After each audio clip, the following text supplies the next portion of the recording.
Hello दोस्तों, स्वागत है आप सभी का अपने YouTube channel online exam warrior में। दोस्तों, मैं हूं मनोज।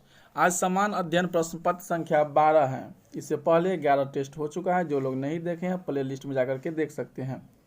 और जो लोग अभी तक चैनल को सब्सक्राइब नहीं किए हैं तो चैनल को सब्सक्राइब कर लीजिए और बेल आइकन को प्रेस कर दीजिए, जिससे कि अगली वीडियो का नोटिफिकेशन आपको तुरंत मिल जाए। चैनल को सब्सक्राइब करने के लिए आपको रेड टाइप में सब्सक्राइब बटन लिखा रहेगा, उसको प्रेस कर देना है और बगल में बेल आइकन घंटी है उसको दबा देना है और घंटी को फिर ऑल कर दीजिएगा, जिससे कि नोटिफिकेशन आपको मिल जाएगा। और अगर पीडीएफ भी लेना चाहते हैं तो इसी वीडियो के डिस्क्रिप्शन में आपको टेलीग्राम ग्रुप का लिंक मिल जाएगा, या अबाउट सेक्शन में भी जाकर के आप वहां से लिंक दिया गया है, वहां से जुड़ सकते हैं टेलीग्राम ग्रुप से। वहां पर बहुत सारे स्टूडेंट जुड़े हुए हैं, तो वहां से जुड़ सकते हैं और वहां से आपको पीडीएफ मिल जाएगा। तो चलिए स्टार्ट करते हैं और देखते हैं आज का पहला क्वेश्चन क्या है। चलिए, पहला क्वेश्चन है श्रेणी का अगला पद ज्ञात करें, रीजनिंग से शुरू है। तो इसका पहले हम आंसर बता देते हैं। एक का हो जाएगा ऑप्शन नंबर डी, दो का सी, तीन का ए, चार का डी, पाँच का ई, छ का बी, सात का सी, आठ का ए, नौ का आपका हो गया बी, 10 का ए। चलिए 11 नंबर से जीके जीएस है। क्वेश्चन है, अशोक ने अपनी धम्म यात्रा की शुरुआत कहाँ से की थी। तो अशोक ने अपनी धम्म यात्रा की शुरुआत 10वें वर्ष धम्म यात्रा का प्रारंभ किया था, और धम्म यात्रा प्रारंभ में बोध गया से किए जाने का उल्लेख अशोक के 8वें दीर्घ शिलालेख में मिला है। तो कहाँ से हुआ है? बोध गया। तो ऑप्शन नंबर क्या हो जाएगा? ए। अगला क्वेश्चन है 12 नंबर क्वेश्चन है, किस बौद्ध संगीति के दौरान बुद्ध धर्म स्थावीर एवं महासांगिक में विभाजित हो गया था। तो किस बौद्ध संगीत के समय में हुआ था? तो आपका हो जाएगा ऑप्शन नंबर बी, द्वितीय बौद्ध। देखिए, कालाशोक के शासनकाल में यह हुआ था, 383 ईस्वी में हुआ था और यह वैशाली में आयोजित किया गया था। द्वितीय बौद्ध संगीत के दौरान धर्म स्थावीर एवं महासांगिक में विभाजित दो भागों में बट गया था। तो ऑप्शन नंबर बी इसका राइट आंसर हो जाएगा। अगला क्वेश्चन है 3 नंबर क्वेश्चन है, अशोक के निम्न में से किस शिलालेख में उसकी तीर्थ यात्राओं का उल्लेख किया गया है। तो तीर्थ यात्रा के उल्लेख 7वें एवं 8वें शिलालेख में किया गया है। तो 7वें एवं 8वें शिलालेख में किया गया, इसलिए ऑप्शन नंबर ई हो जाएगा। अगला क्वेश्चन है 14 नंबर क्वेश्चन है, अलाउद्दीन के शासन काल में भू राजस्व की दर क्या थी। तो 14 का आंसर, भू राजस्व की दर उपज की आधी होती थी। कितना होती थी? उपज का आधा भाग होता था। तो 14 का आंसर ऑप्शन नंबर ए हो जाएगा। अगला क्वेश्चन है, सिंधु घाटी सभ्यता के स्थलावशेषों में से चावल की खेती का साक्ष्य कहाँ से मिला है। तो चावल की खेती का साक्ष्य सिंधु घाटी के स्थलावशेषों में चावल की खेती का साक्ष्य रंगपुर और लोथल से मिला है। कालीबंगा से जुते हुए खेत का साक्ष्य मिला है। तो इसका आंसर हो जाएगा ऑप्शन नंबर ई। अगला क्वेश्चन है 16 नंबर क्वेश्चन है, किस वेद में सिंचाई के साधन के रूप में नहरों के उपयोग की जानकारी मिलती है। तो नहरों के उपयोग की जानकारी आपको अथर्ववेद में मिलता है। अथर्ववेद में सिंचाई के साधन के रूप में नहरों के उपयोग की जानकारी मिलती है। अथर्ववेद में पृथ्वीवेन के द्वारा हल एवं कृषि की उत्पत्ति का व्याख्या किया गया है। अगला क्वेश्चन है 17 नंबर क्वेश्चन है, मेवाड़ से युद्ध एवं संधि के किसके शासनकाल की महत्वपूर्ण उपलब्धियां थी। तो ये थी 17 का ऑप्शन नंबर डी। जहांगीर के शासनकाल में मेवाड़ के राजा अमर सिंह के साथ मुगलों का संघर्ष हुआ था। मेवाड़ को संधि के लिए विवश कर दिया गया और 1615 ईस्वी में मेवाड़ के साथ चित्तौड़ की संधि हुई और मेवाड़ मुगलों के अधीन हो गया। अगला क्वेश्चन है 18 नंबर क्वेश्चन है, औरंगजेब ने किस सूफी सिलसिले को अपनाया था। तो यह हो जाएगा आपको नक्शबंदी। क्या हो जाएगा? Option number B, Naqshbandi. Naqshbandi सिलसिला सबसे कट्टर इस्लामी सिलसिला न माना जाता है। औरंगजेब एक कट्टर मुगल शासक था, अंततः उसे नक्शबंदी सिलसिले को अपनाया था। अगला क्वेश्चन है 19 नंबर क्वेश्चन है, कृष्णदेव राय का मैत्रीपूर्ण संबंध किस देश से था? तो ये था पुर्तगालियों से। कृष्णदेव राय 1509 ईस्वी से 29 ईस्वी तक विजयनगर साम्राज्य के सबसे वह प्रतापी राजा था। उसने पुर्तगालियों में मैत्रीपूर्ण संबंध रखा। पुर्तगाली यात्री बारबोसा एवं डोमिगोस पायस कृष्णदेव राय के दरबार में रहते थे। अगला क्वेश्चन है 20 नंबर क्वेश्चन है, किसी दी गई अवधि के लिए किसी देश की राष्ट्रीय आय बराबर होती हैं? तो ये होती हैं उपरोक्त सभी उपभोग और निवेश व्यय पर। ऑप्शन नंबर डी हो जाएगा। किसी निश्चित अवधि के लिए किसी देश की राष्ट्रीय आय भारत में निजी क्षेत्र, विदेश में भारतीयों और सरकार द्वारा किए गए उपभोग और निवेश व्यय के बराबर होते हैं। अगला क्वेश्चन है 21 नंबर क्वेश्चन है, जब औद्योगिक प्रक्रियाओं के स्वचालन के कारण बड़ी संख्या में श्रमिकों की रोजगार क्षेत्र हो जाता है तो उसे क्या कहा जाता है? तो उसे संरचनात्मक बेरोजगारी कहा जाता है, जो भारत में सबसे ज़्यादा संरचनात्मक बेरोजगारी ही है। निगम कर संघ द्वारा लगाया जाता है और संघ और राज्य द्वारा संज्ञा साझा किया जाता है। अगला क्वेश्चन है 22 नंबर क्वेश्चन है, निगम कर एक प्रत्यक्ष कर है। निगम कर के संबंध में निम्नलिखित में से कौन सा कथन सही है? तो 22 का हो जाएगा option number C. 23 number question है, निम्नलिखित में से कौन सी वस्तु जीएसटी में शामिल नहीं है? तो ऑप्शन नंबर सी, मानव उपभोग के लिए शराब। जीएसटी से छूट प्राप्त वस्तुओं में जिंदा मछली, ताज़ा मछली, बिना छिले हुए अंडे, ताजे दूध, ताज़ा अदरक, लहसुन, अंगूर, खरबूजा, अनरोस्टेड कॉफ़ी बीन्स, हरी चाय की पत्ती, मक्का, चावल, गेहूं, सोयाबीन आदि हैं। मानव उपभोग के लिए शराब को जीएसटी से दायरे से बाहर रखा गया है। तो ऑप्शन नंबर सी इसका राइट आंसर हो जाएगा। 24 नंबर क्वेश्चन है, जब पैसे की आपूर्ति बढ़ जाती है और पैसे की मांग कम हो जाती है तो यह होगा। तो यह क्या होता है? तो ब्याज की दर में कमी आ जाती है। जब धन की आपूर्ति बढ़ जाती है और धन का मांग कम हो जाता है तो अर्थव्यवस्था में अधिशेष धन के कारण ब्याज की दर में कमी कर दिया जाता है। अगला क्वेश्चन है 25 नंबर क्वेश्चन है, यूनियन बजट में राजकोषीय घाटा निम्न के बराबर होता है। तो राजकोषीय घाटा आंतरिक और बाह्य उधार के शुद्ध वृद्धि है। आंतरिक और बाह्य उधार में शुद्ध वृद्धि है। ऑप्शन नंबर ए इसका राइट को आंसर हो जाएगा। राजकोषीय घाटा इस बात का संकेत है कि सरकार अपने साधनों से कितना अधिक खर्च कर रही है, या दूसरे शब्दों में कहें तो राजकोषीय घाटा सरकार के ऋण लेने में स्तर को इंगित करता है और आंतरिक बाहरी दोनों में। अगला क्वेश्चन है, जब किसी अर्थव्यवस्था में कीमतों में गिरावट होती है तो यह निम्नलिखित में से किसको जन्म देता है? तो यह जन्म देता है आपको उपभोक्ता वस्तुओं की मांग में वृद्धि और निर्यात में वृद्धि। 1 और 3 दोनों हो जाएगा। ऑप्शन नंबर सी हो जाएगा। अगला क्वेश्चन है, निम्नलिखित में से कौन भारत में सेवा क्षेत्र का हिस्सा नहीं है?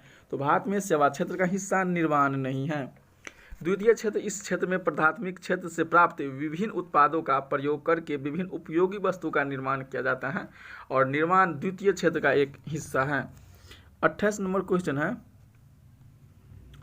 समेकित बाल विकास योजना ICDS के तहत आंगनबाड़ी कार्यकर्ताओं द्वारा निम्नलिखित में से कौन सी सेवा प्रदान नहीं की जाती है? यह नहीं की जाती है बच्चे का जन्म। सांकेतिक बाल विकास योजना के तहत 6 वर्ष के आयु वर्ग के बच्चों के लाभ के लिए 6 सेवाएं प्रदान की जाती हैं, जिसमें पूरक पोषण, टीकाकरण, स्वास्थ्य जांच, रेफरल सेवाएं और माता को पोषण शिक्षा और 3 वर्ष से 6 वर्ष के लिए पूर्व प्राथमिक शिक्षा। अगला क्वेश्चन है 29 नंबर क्वेश्चन है, निम्नलिखित में से महात्मा गांधी राष्ट्रीय ग्रामीण रोजगार गारंटी अधिनियम से लाभ पाने के लिए कौन पात्र हैं? तो इसका आंसर हो जाएगा किसी भी घर के वयस्क सदस्य। महात्मा गांधी राष्ट्रीय ग्रामीण रोजगार गारंटी, जिसे मनरेगा ग्रामीण क्षेत्रों में हर घर में न्यूनतम 100 दिन की गारंटी वाला रोजगार प्रदान करती हैं। ग्रामीण घर का एक वयस्क सदस्य जो प्रचलित मजदूरों पर अंकुश मैनुअल कार्य करने के लिए तैयार हैं, योजना के तहत लाभ के लिए पात्र होते हैं। ऑप्शन नंबर डी राइट हो जाएगा। अगला क्वेश्चन है, विधान परिषद की कुल सदस्यों में से कितने सदस्य राज्य में रह रहे स्नातकों द्वारा निर्वाचित होते हैं? तो विधान परिषद में जो स्नातकों के द्वारा निर्वाचित किए जाते हैं वह होते हैं 1/12 सदस्य। अगला क्वेश्चन है, निम्नलिखित में से किस समिति का संबंध पंचायती राज से नहीं है? उपरोक्त समिति का संबंध पंचायती राज से है, जैसे GV राव समिति, जयलक्ष्मी मल सिंघवी समिति या PK थुंगन समिति या दांतेवाला समिति। इसीलिए ऑप्शन नंबर ई हो जाएगा राइट आंसर। अगला क्वेश्चन है 32 नंबर क्वेश्चन है, निम्नलिखित में से कौन सा कार्य भारतीय चुनाव आयोग का नहीं है? तो भारतीय चुनाव आयोग का कार्य पंचायतों का चुनाव करवाना नहीं है। क्या हो जाएगा? पंचायतों का चुनाव करवाना नहीं है, यह कार्य राज्य निर्वाचन आयोग का उत्तरदायित्व होता है। अगला क्वेश्चन है, निम्नलिखित में से किसकी अध्यक्षता प्रधानमंत्री द्वारा की जाती है? तो आपको प्रधानमंत्री की जो किया जाता है, प्रधानमंत्री राष्ट्रीय एकता परिषद, अंतर्जातीय परिषद और वैज्ञानिक एवं औद्योगिक अनुसंधान परिषद की अध्यक्षता करते हैं। क्षेत्रीय परिषद की अध्यक्षता गृह मंत्री करते हैं। तो आपका आंसर हो जाएगा ऑप्शन नंबर ई। अगला क्वेश्चन है, संविधान और विधि के परिरक्षण, संरक्षण और प्रतिरक्षण का शपथ ग्रहण करते हैं। तो ये करते हैं राष्ट्रपति। राष्ट्रपति संविधान और विधि का परिरक्षण, संरक्षण और प्रतिरक्षण का शपथ लेते हैं। अगला क्वेश्चन है 35 नंबर क्वेश्चन है, लोकसभा के कोई सदस्य निम्न में से किसे संबोधित करके अपना त्यागपत्र देता है? तो ये लोकसभा के अध्यक्ष को, लोकसभा का कोई भी सदस्य लोकसभा के अध्यक्ष को संबोधित करते हुए अपना त्यागपत्र लोकसभा के अध्यक्ष को सौंपता है।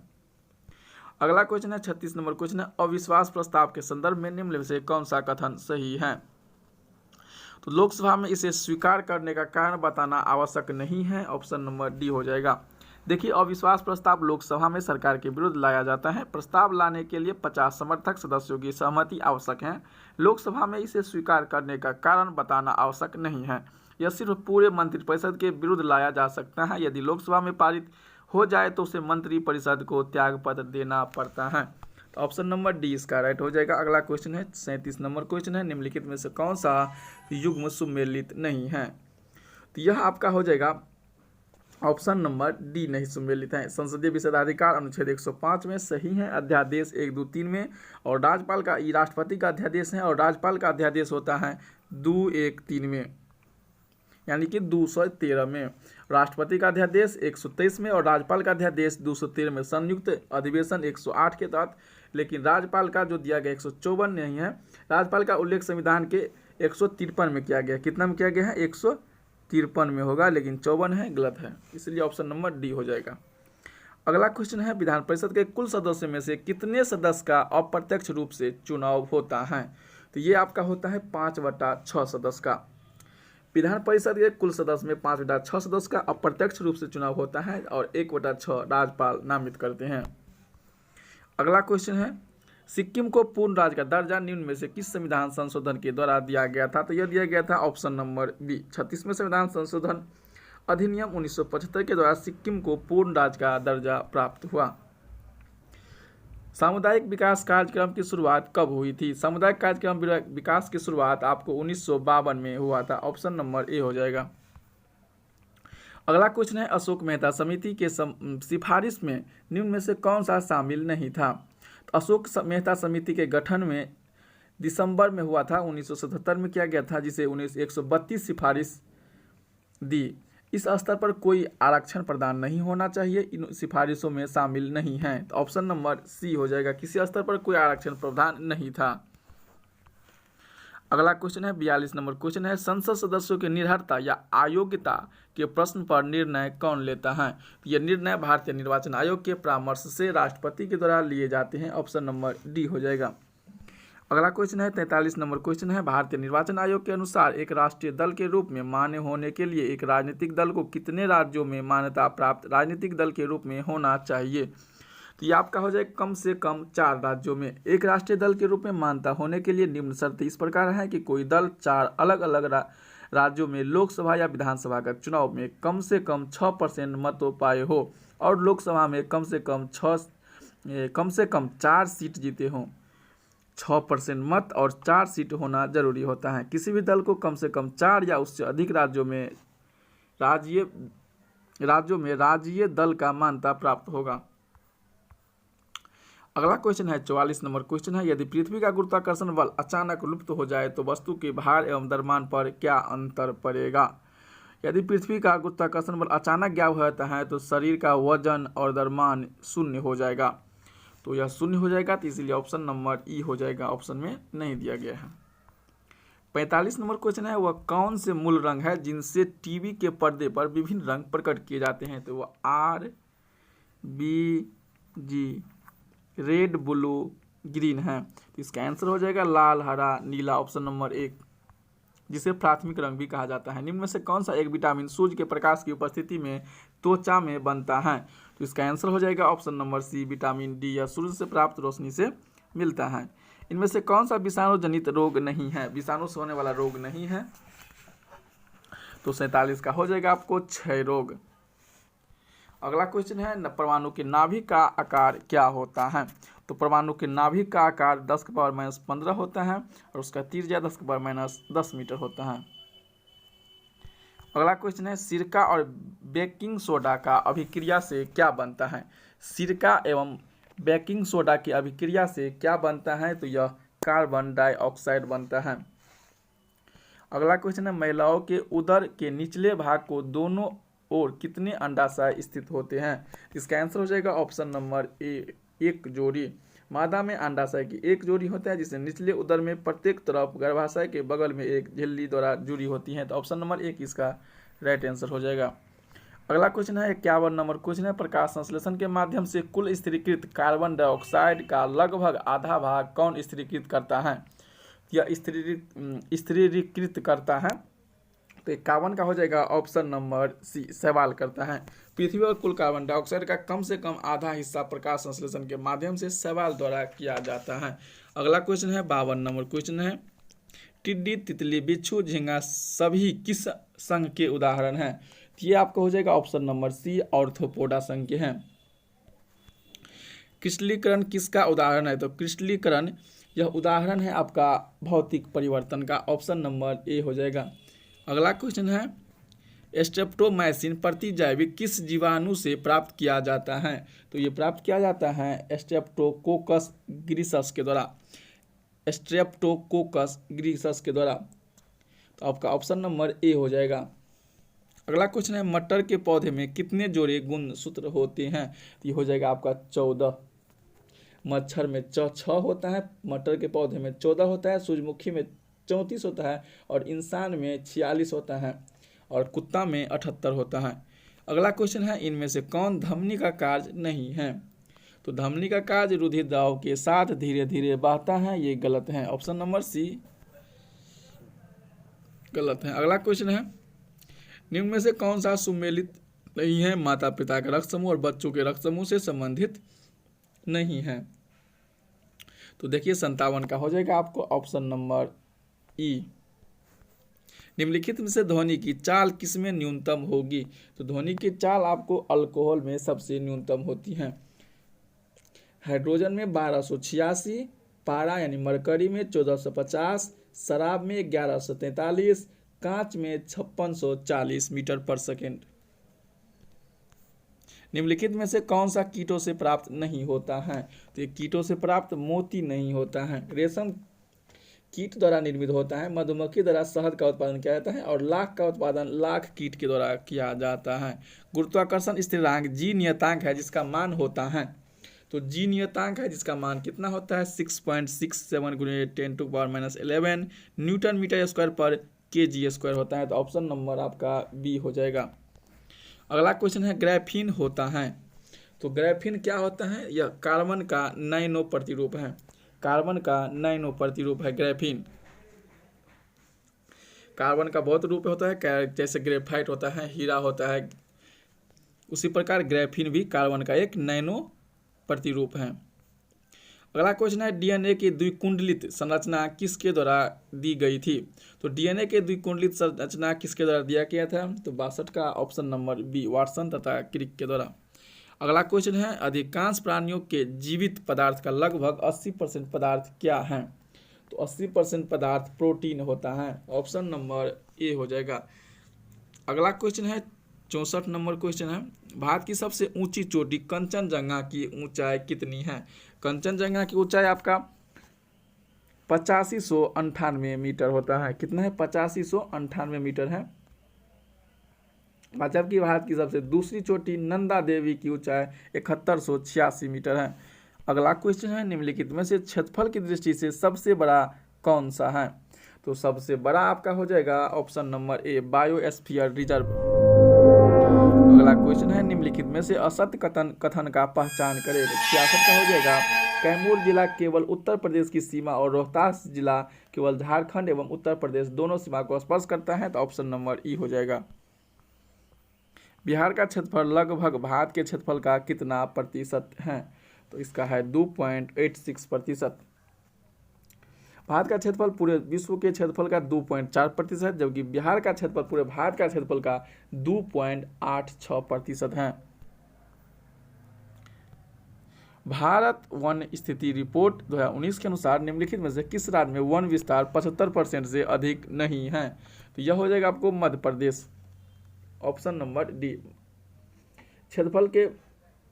अपने क्षेत्रफल का 75% से अधिक भाग पर वन रखने वाले राज्य मिजोरम 85.41%, अरुणाचल प्रदेश 75.63%, मेघालय 76.33%, मणिपुर 75.46% और नागालैंड 75.31% है। अगला क्वेश्चन है, पुरानी जलोढ़ मिट्टी का क्षेत्र बिहार के निम्न में से किस क्षेत्र में पाई जाती हैं? तो ये पाई जाती हैं गया एवं नालंदा। अगला क्वेश्चन है, विश्व का सबसे शुष्क रेगिस्तान कौन सा है? तो ये है आटाकामा। कौन सा है? आटाकामा शुष्क रेगिस्तान है जो चिली में स्थित है। अगला क्वेश्चन है, 71 नंबर क्वेश्चन है, निम्नलिखित में विचार कीजिए और सही कथन को चुनाव कीजिए। तो देखिए इसका आंसर होगा आपको, विश्व में रेशम का सबसे उत्पादक देश चीन है। तो ऑप्शन नंबर सी हो जाएगा। खड़गपुर की पहाड़ियाँ बिहार के किस जिले में है? तो खड़गपुर की पहाड़ियाँ बिहार के मुंगेर जिले में है।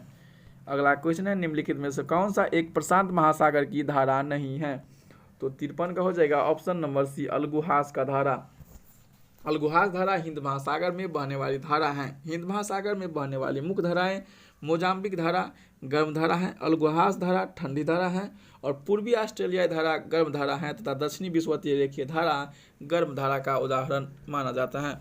निम्न में से कौन सा एक स्थल रुद्ध देश है? तो स्थल रुद्ध देश चेक गणराज्य और स्लोवाकिया स्थल रुद्ध देश है। चेक गणराज्य और स्लोवाकिया जो स्थल रुद्ध देश है, जो ऑप्शन नंबर ई हो जाएगा।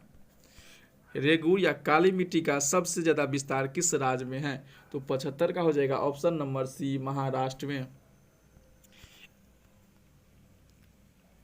अगला क्वेश्चन है, कौन सी नदी मकर रेखा को 2 बार काटती है? तो मकर रेखा को 2 बार काटने वाली नदी है लिम्पोपो। कौन सा नदी है? लिम्पोपो।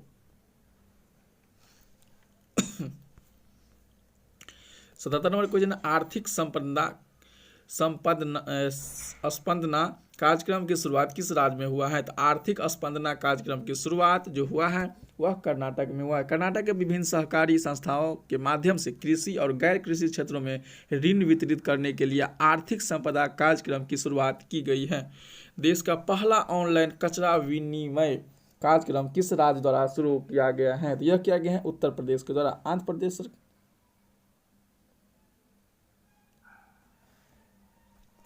अगला क्वेश्चन है, जून 2020 में कोहाला हाइड्रो पावर प्रोजेक्ट के तहत चीन तथा पाकिस्तान के मध्य समझौता हुआ है। इस परियोजना का निर्माण किस नदी पर किया जाएगा? तो यह किया जाएगा ऑप्शन नंबर बी, झेलम नदी पर। विश्व प्रतिस्पर्धा सूचकांक 2020 के तहत भारत को कौन सा स्थान प्राप्त हुआ है? तो 80 का हो जाएगा ऑप्शन नंबर ए, 43वां। अगला क्वेश्चन है, 5 जून 2020 को मनाए गए विश्व पर्यावरण दिवस का थीम क्या था? तो यह थीम था सेलिब्रेट बायोडाइवर्सिटी। क्या था? Celebrate biodiversity. तो ऑप्शन नंबर आपका सी हो जाएगा। अगला क्वेश्चन है, महिला फीफा विश्व कप 2023 की मेजबानी किस देश को प्राप्त हुई है? तो ये प्राप्त हुई है ऑस्ट्रेलिया और न्यूजीलैंड को संयुक्त रूप से। तो ऑस्ट्रेलिया और न्यूजीलैंड को संयुक्त रूप से प्राप्त है। तो ऑप्शन नंबर ई हो जाएगा। अगला क्वेश्चन है, 75वें संयुक्त राष्ट्र महासभा के अध्यक्ष के रूप में किसे नियुक्त किया गया है? तो 75वें संयुक्त राष्ट्र सभा के अध्यक्ष के रूप में यह नियुक्त किया गया है बोल्कान बोजाकीर को। बोल्कान बोजाकीर को नियुक्त किया गया है। अगला क्वेश्चन है, गरीबी रेखा से नीचे रहने वाले लोगों के लिए फ्री इंटरनेट सेवा प्रदान करने वाला देश का पहला राज्य कौन बन गया है? तो ये बन गया है केरल। केरल सरकार ने केवल फाइबर ऑप्टिकल नेटवर्क प्रोजेक्ट के तहत गरीबों को फ्री इंटरनेट सेवा प्रदान करने की घोषणा की है और ऐसा करने वाला देश का पहला राज्य बन गया है। अगला क्वेश्चन है 4 जून को आए निसर्ग चक्रवात ने भारत के किस राज्य को प्रभावित किया है? ये निसर्ग चक्रवात महाराष्ट्र और गुजरात दोनों राज्यों को प्रभावित किया है। यह चक्रवात निसर्ग नाम बांग्लादेश दर्ज दिया गया है। इसे पहले अम्फान चक्रवात ने पश्चिम बंगाल तथा ओडिशा में भारी तबाही किया था। तो ऑप्शन नंबर ई हो जाएगा। किस देश ने हाल ही में WHO से अपने संबंधों को समाप्त कर लिया है? तो यह किया है अमेरिका के द्वारा। अगला क्वेश्चन है 88 नंबर मिस्टेक है, इसमें पहले आ गया है। वित्त वर्ष 2019-20 में भारत को सबसे अधिक प्रत्यक्ष विदेशी निवेश किस देश से प्राप्त हुआ है? तो ये आपको प्राप्त हुआ है ऑप्शन नंबर बी सिंगापुर से। अगला क्वेश्चन है ऑस्कर जीतने वाले पहले भानु अथैया का निधन हो गया है, वह किस श्रेणी में उन्होंने जीता है? तो ये होगा costume designing, option number A. अगला क्वेश्चन है 89 नंबर क्वेश्चन है क्रॉनिकल ऑफ चेंज चैंपियंस पुस्तक के किस विमोचन किसने किया था? तो इसका आंसर हो जाएगा option number B Smriti Irani.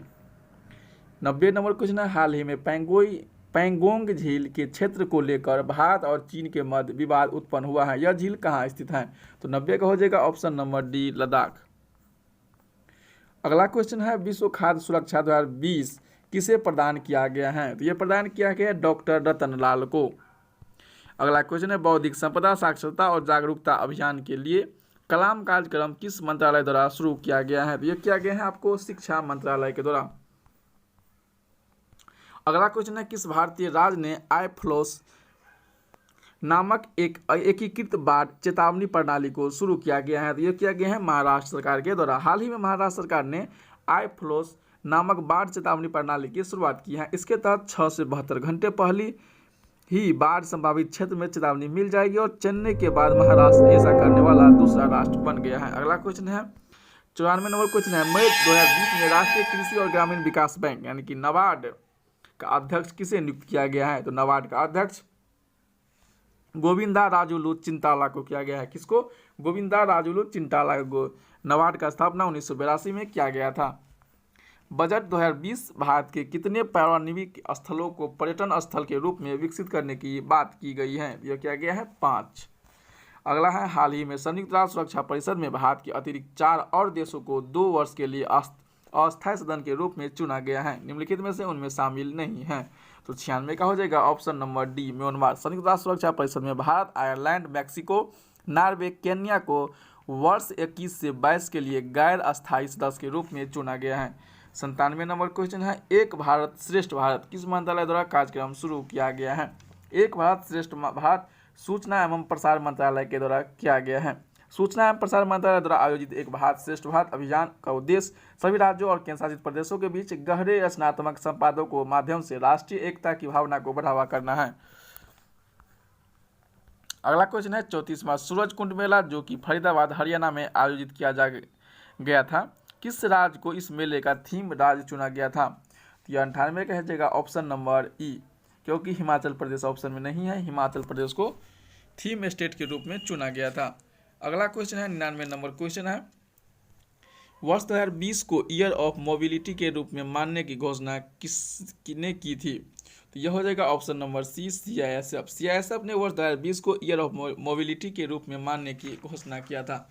अगला क्वेश्चन है 100 नंबर क्वेश्चन है नसीम अल बहर एक द्विपक्षीय नौसैनिक अभ्यास है। यह अभ्यास भारत और किस देश के बीच होता है? तो यह हो जाएगा ऑप्शन नंबर डी। भारत और ओमान की नौसेना के बीच द्विपक्षीय नौसैनिक अभ्यास नसीम अल बहर का 12वां संस्करण यह गोवा के मार्मुगोवा तट पर आयोजित किया गया था। यह नसीम अल बहर जो भारतीय नौसेना और ईरान की नौसेना के समुद्री अभ्यास जो 1993 में आयोजित किया जा रहा था।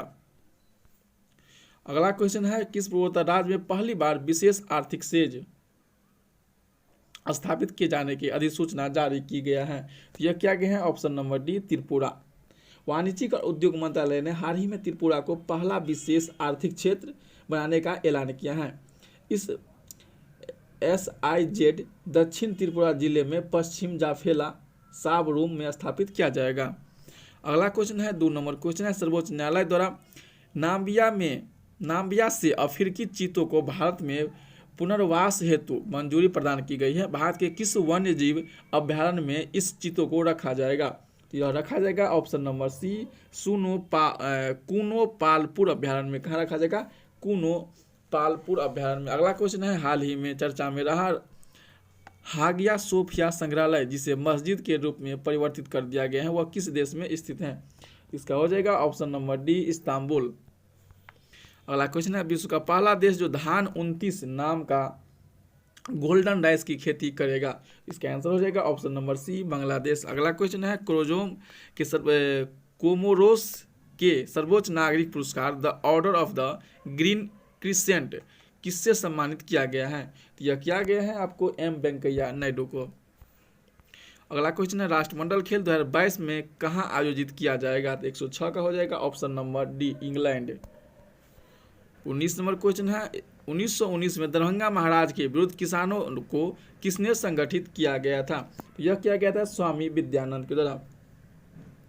मौर्य काल में शिक्षा का सर्वाधिक प्रसिद्ध केंद्र क्या था?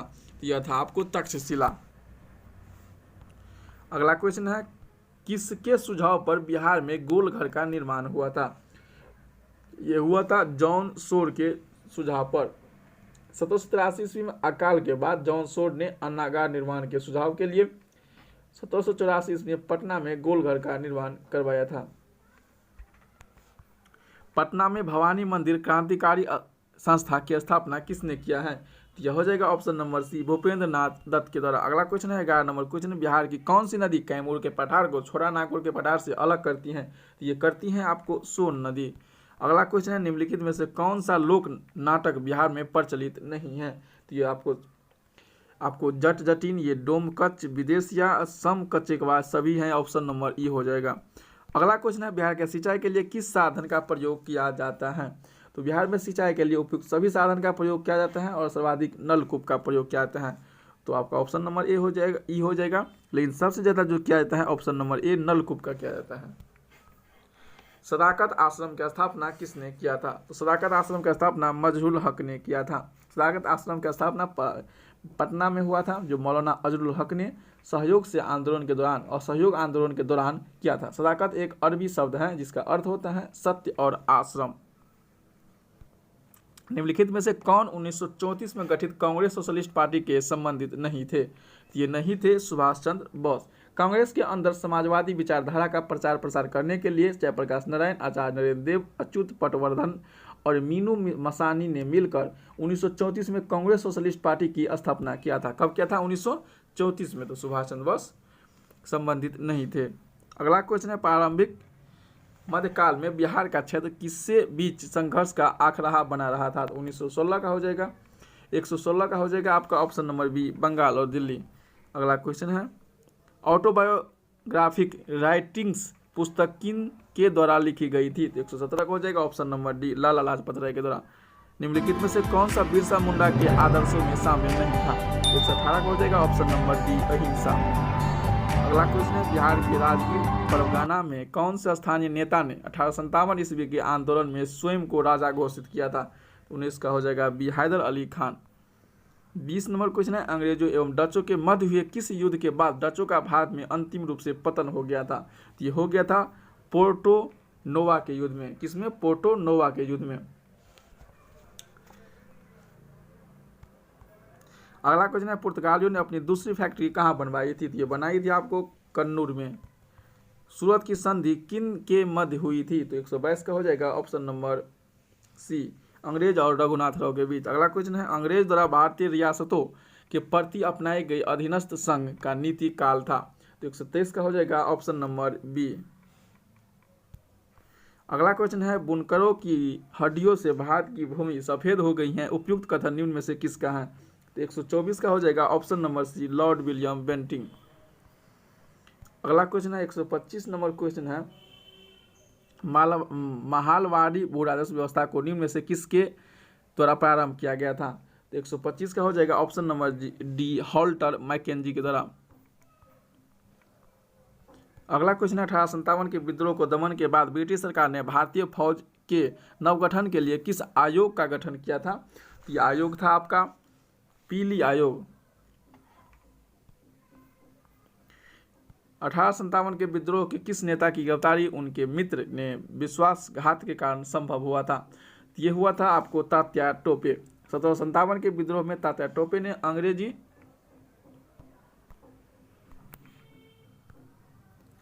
तो 1857 के विद्रोह में तात्या टोपे ने अपने अंग्रेजों को सर्वाधिक परेशान किया और अपने गुरिल्ला युद्ध के तहत उन्होंने विद्रोह को एक नया आयाम दिया, और किंतु उनके एक मित्र मान सिंह ने विश्वासघात के कारण उन्हें गिरफ्तार कर लिया गया था। तो उसका मित्र था मान सिंह। अगला क्वेश्चन है पागलपंथी विद्रोह कहाँ हुआ था? तो पागलपंथी विद्रोह बंगाल में हुआ था, और यह क्या था? करम शाह के द्वारा। राजा राम मोहन राय ने आत्मीय सभा का गठन कब किया था? तो आत्मीय सभा का गठन जो किया था वो 1815 में किया था। अगला क्वेश्चन है गुलामगिरी पुस्तक के लेखक निम्न में से कौन है? तो ये हो जाएगा आपका option number D, Jyotiba Phule.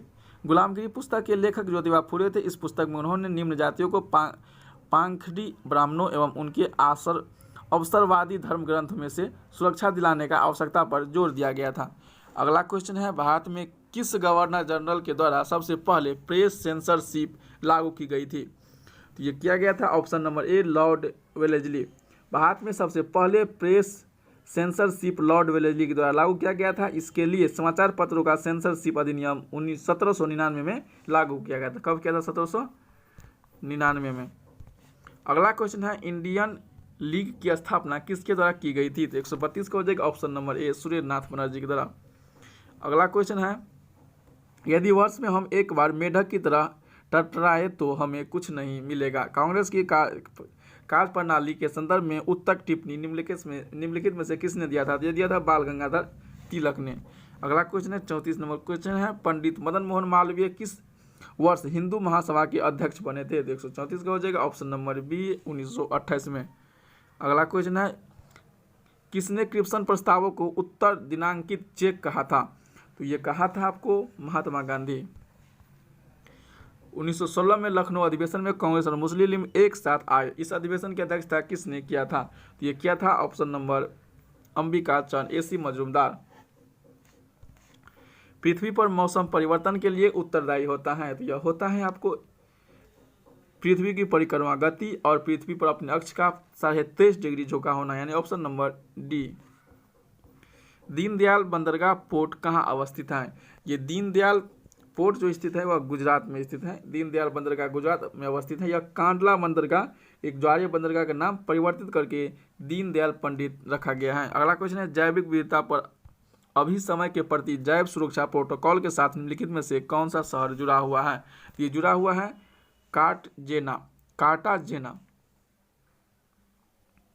अगला क्वेश्चन है 40 नंबर क्वेश्चन है कृष्णराज सागर बांध जलाशय किस नदी पर बनाया गया है? 140 का हो जाएगा ऑप्शन नंबर डी, कावेरी नदी पर। कृष्णराज सागर बांध कर्नाटक में मैसूर नगर में 12 मील उत्तर पश्चिम में स्थित है। इस बांध का निर्माण 1932 ईस्वी में किया गया था और बांध को KRS बांध भी कहा जाता है। अगला क्वेश्चन है 41 नंबर क्वेश्चन है निम्न में से कथन पर विचार करना है। नर्मदा भ्रंश घाटी से होकर बहती है, सही है। नर्मदा की डेल्टा की जगह एस्चुरी का निर्माण करता है, दोनों सही हैं, तो ऑप्शन नंबर सी हो जाएगा। मिश्रित खेती का तात्पर्य क्या होता है? मिश्रित खेती का तात्पर्य कृषि के साथ पशुपालन करने से होता है, तो ऑप्शन नंबर बी हो जाएगा। अगला क्वेश्चन है 43 नंबर क्वेश्चन है भारत की जनगणना 2011 के अनुसार भारत में निम्नलिखित राज्यों में से कौन सा एक राज्य न्यूनतम आबादी वाला राज्य है? तो ऑप्शन नंबर डी हो जाएगा। अगला क्वेश्चन है उत्तर से दक्षिण व्यवस्थित करने पर निम्न में से कौन सा क्रम सही होगा? तो उत्तर से दक्षिण में जाने पर दक्षिण अंडमान के बाद लिटिल अंडमान, कार निकोबार और ग्रेट निकोबार है, ऑप्शन नंबर 1 हो जाएगा। अगला क्वेश्चन है 45 नंबर क्वेश्चन है निम्नलिखित में से कौन सा पर्वत कैस्पियन सागर को काला सागर के बीच स्थित है? तो 145 का हो जाएगा ऑप्शन नंबर 1, काकेसस। अगला क्वेश्चन है धातुओं की सक्रियता श्रेणी में सबसे अधिक क्रियाशील धातु कौन सा है? तो ये आपको हो जाएगा पोटेशियम। अगला क्वेश्चन है निम्नलिखित में से कौन सा भारत सरकार द्वारा सबसे पुराना वैज्ञानिक साइंटिफिक विभाग है? तो ये आपका हो जाएगा भारतीय सर्वेक्षण विभाग, सर्वे ऑफ इंडिया। अगला क्वेश्चन है 48 नंबर क्वेश्चन है पहला कांग्रेस अधिवेशन जो एक गांव में आयोजित किया गया था, तो ये आपको किया गया था 1937 के फैजपुर अधिवेशन। उत्तरी और पश्चिमी भारत में सर्वाधिक संख्या में तांबे के सिक्कों को किसने जारी किया था? तो 149 का हो जाएगा ऑप्शन नंबर डी, कुषाणों के द्वारा। और अगला क्वेश्चन है, लास्ट क्वेश्चन है, निम्नलिखित में से कौन सा बल प्राकृतिक में सबसे शक्तिशाली बल माना जाता है? ये माना जाता है नाभिकीय बल। तो आज के लिए इतना ही। वीडियो कैसा लगा है कमेंट बॉक्स में जाकर कमेंट कीजिएगा और वीडियो को अपने दोस्तों के साथ अपने social media platform WhatsApp Facebook पर शेयर कीजिएगा। Thank you.